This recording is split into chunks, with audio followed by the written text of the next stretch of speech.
शेवगाव पाथर्डी मतदारसंघात भाजपचा अंतर्गत वाद सवाट्यावर आलाय। पक्षातूनच आमदार मोनिका रातळे यांना विरोध करण्यात आलाय।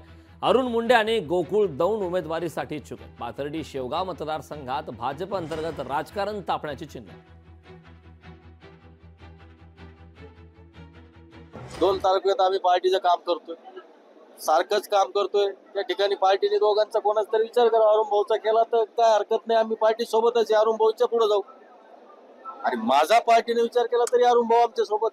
पण आमचं म्हणणं एवढंच आहे, पार्टीने भारतीय जनता पार्टीचे निष्ठावान कार्यकर्ते, जुने कार्यकर्ते, ज्यांनी पार्टीसाठी 20-25 वर्ष काम केलं, त्या कार्यकर्त्याचा विचार करावा, एवढीच आमची भूमिका आहे। आता आम्ही त्या बहिणींना सुद्धा आवाहन करतो, आता आमच्या भावाच्या पाठीमागे उभा राहा आणि आता ह्या वेळेस तुम्ही थांबा, कारण जनताची मूड तुमच्या बाबतीत क्लिअर नाही आणि इथं बदल लोकांना निश्चित उमेदवार बदलायला पाहिजे अशी भावना आहे।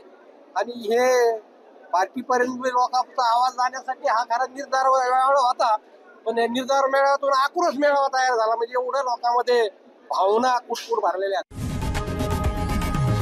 लोकशाही मराठी ऐका, पहा, जागरूक रहा।